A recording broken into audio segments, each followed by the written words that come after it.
Hi everyone, I just made the same rookie mistake and let the memory fill up too much and got halfway through the video when it stopped. Okay, so I now have two of these to show you.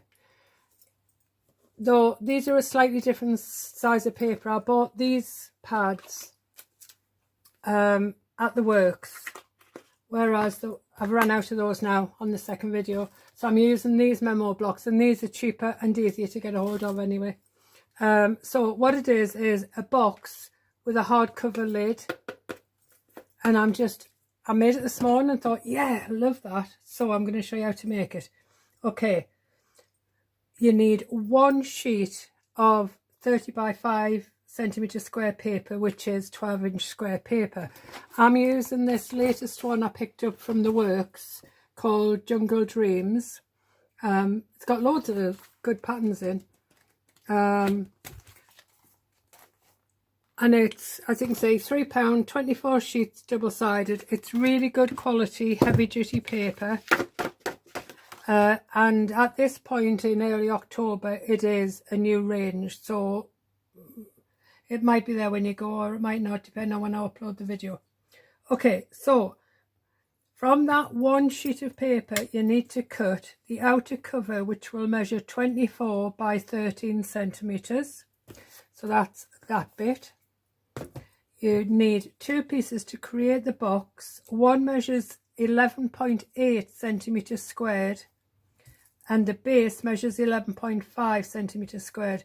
And those couple of millimetres do matter, because it's the difference between the lid going on the box easily or not. Okay.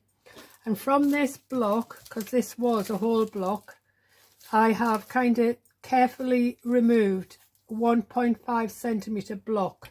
So I'll get at least 3 out of here. Okay, and as I've run out of recycled chipboard now, that I used to take from the back of hardback envelopes and things, I had to order some. So you'll need 2 pieces of chipboard, doesn't matter if it's recycled or not.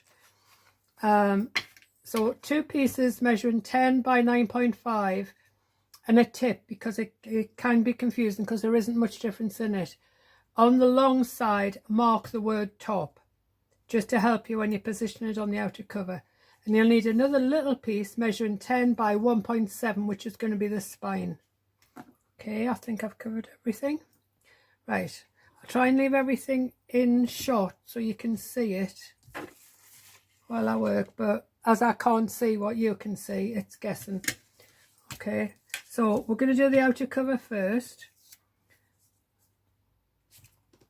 So we'll need the chipboard. Okay, right, so what we're going to do is, at this point it doesn't matter which direction your paper is in, because they're all we can flip it once we get these bits stuck down. So what I'm aiming to do is to get these in the middle of here with a good border all the way around. Normally I don't leave this much border, but I'm not lining these chipboards. The box is going to do the lining, and because there's a lip all the way around the box, we need the paper to cover over that lip. So we'll need this, and it's about a 1.5 centimetre gap all the way around, lip all the way around. Okay, so glue on the chipboard. It's quite a quick project, so I'm hoping to get it in before Asda knocks at the back door with me grocery deliveries and disrupts me. Okay, so I'll position it on the paper first, just to give myself an idea where they're going to go, so that when I do put glue on them, I can put them back where I picked them up from and get a good position on them. Right, with the spine,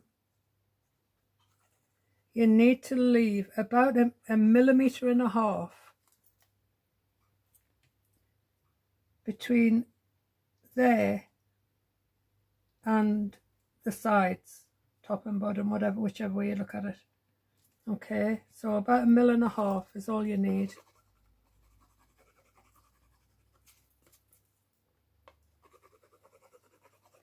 Put plenty of glue on because the chipboard does tend to absorb the glue, particularly around the edges.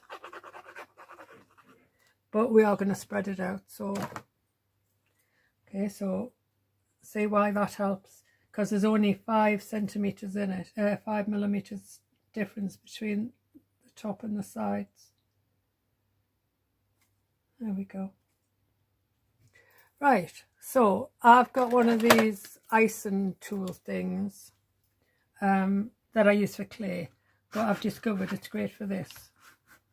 So I'm trying to hold it still while I spread the glue out behind here, just so it'll dry a little bit quicker and it'll be nice and evenly spread.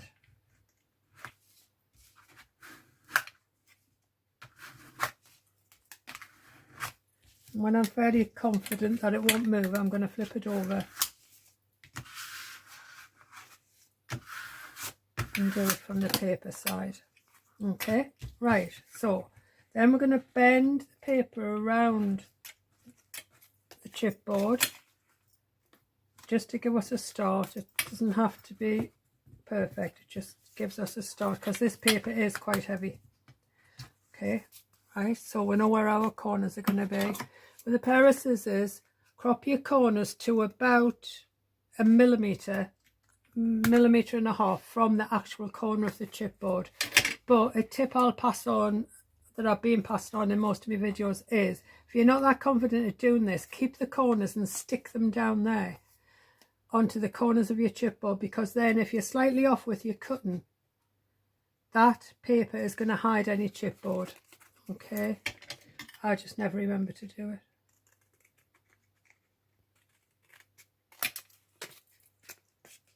So cut away your corners. There's more to cut away than usual because the borders, the edge of the paper is wider. Okay, now don't be sparing with your glue here. What I tend to do is put a bead, like a little line of glue, all the way around the chipboard, so that the paper's got something to stick to along the depth of the chipboard. And it also gives you a nice sort of hardback book edge. I'll show you what I mean by that in just 1 second.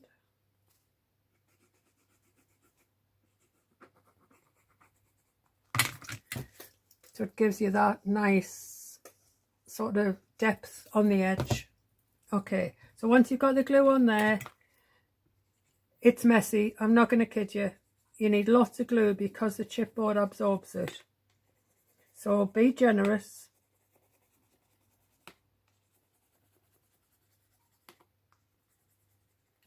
And just put your glue on all sides.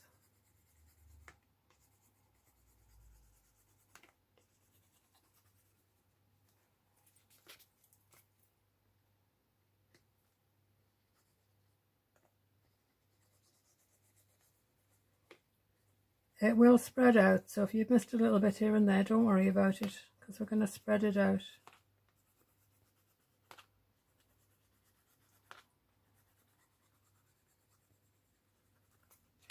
Last edge.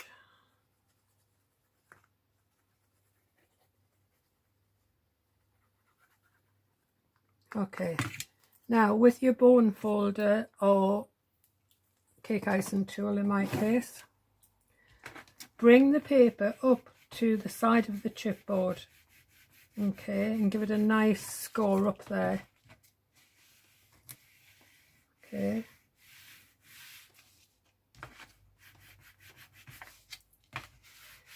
And that will help define that crease along the edge of your chipboard. Then, while you've still got your bone folder, roll it over. The long edges are the hardest ones, so I tend to start with those. What I'm trying to do is make sure my paper's wrapped nice and tightly around that edge, and then I'll go in and spread the glue out from behind. Just move any glue that's in the way, it's going to be covered. I will tell you though, you do have to wash your bone folder or ice spreading tool afterwards because it's covered in glue. Right, there's one side, sorry. That up there.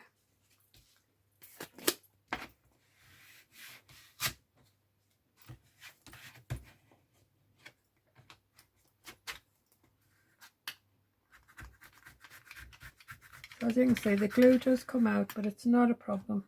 Just spread it around or wipe it away with your finger for now. I'm going to just go back down that edge again, make sure that's nice and tight. The edges are easy because you literally can just clip it like that.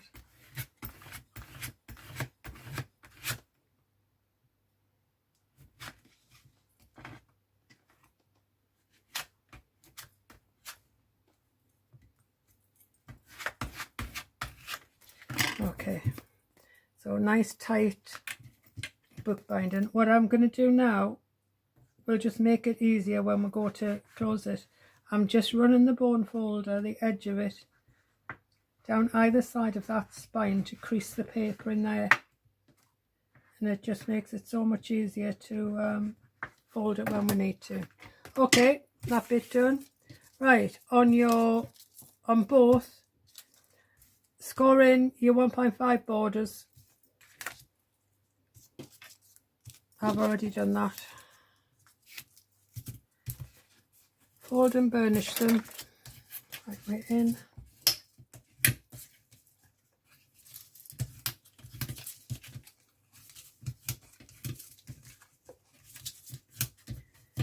One.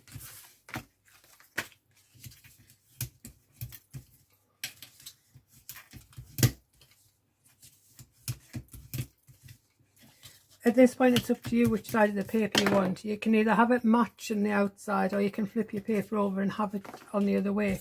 But the only part of this that you're going to see are these edges. Okay, I just prefer it the same. Okay, so we're not wedging both sides here, we're just going to wedge one. So cut in up to the first border, first score line, and wedge on the inside of your glue and tab. We're not going to do the outside like we normally do.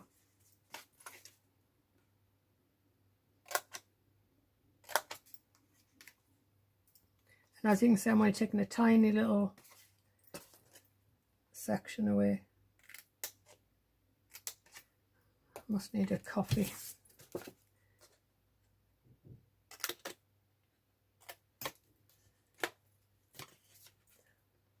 Feeling a bit caffeine deprived. I'll go do that as soon as I finish with this because it doesn't take long, this. Which is another reason I really enjoyed coming up with it. I like projects that you can put together quick.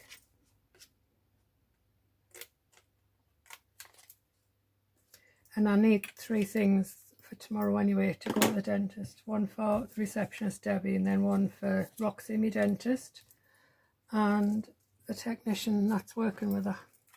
Okay, I'm going to glue all of my tabs at the same time, top and bottom.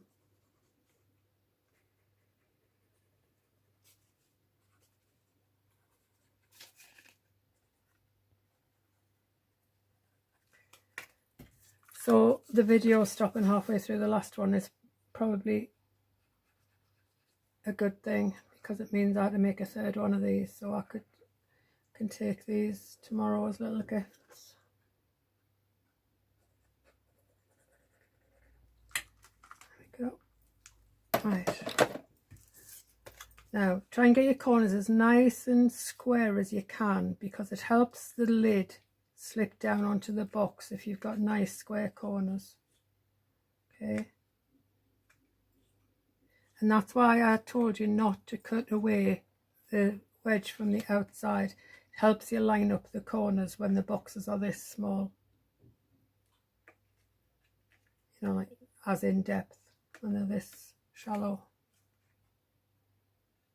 Oh, the sun's just come out. Nice one.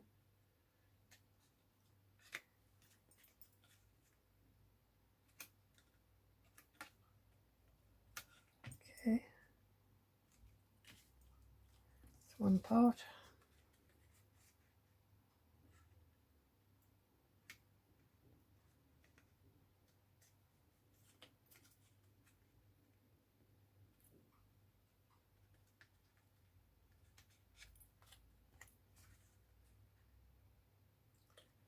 Sorry I don't carry on rabbiting on. I'm so used to being on my own and crafting on my own, I forget to talk.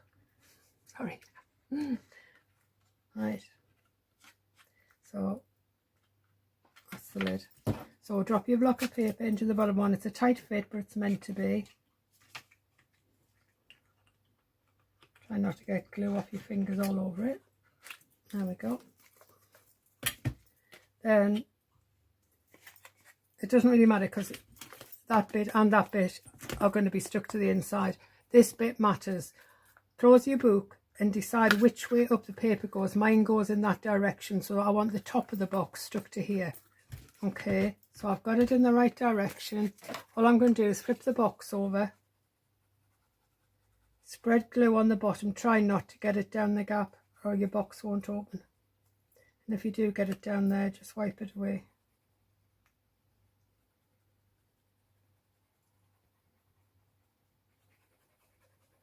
Again, plenty of glue because the chipboard absorbs it.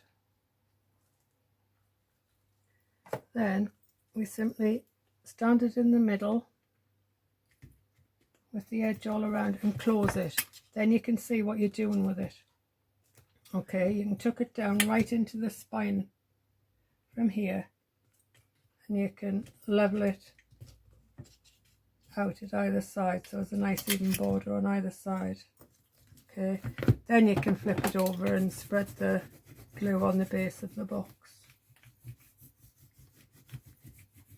Okay, that's the box, the base done. Now the top of the box. With it in position, put some glue just on the spine part. Oh, you know, where the box is going to stick to the spine. Because we need to glue this down before we glue the top down.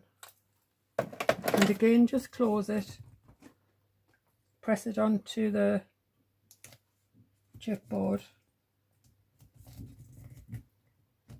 Probably put too much glue on this because I need to open it without moving it.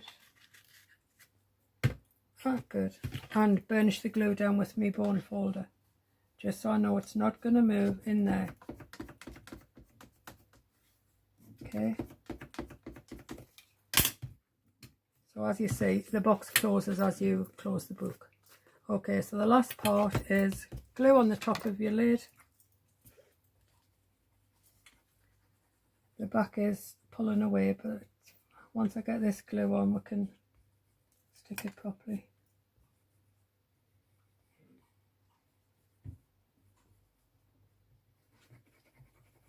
And again, generous with the glue because the chipboard's going to absorb it.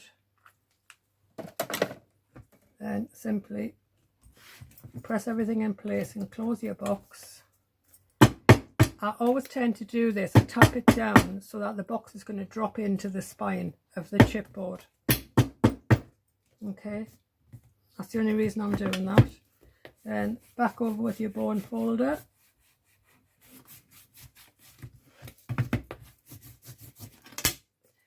And I'll carefully open it to show you. There we go. So there's your little box that closes by its, you know, closes straight over and is like a little book. Okie dokie, have fun.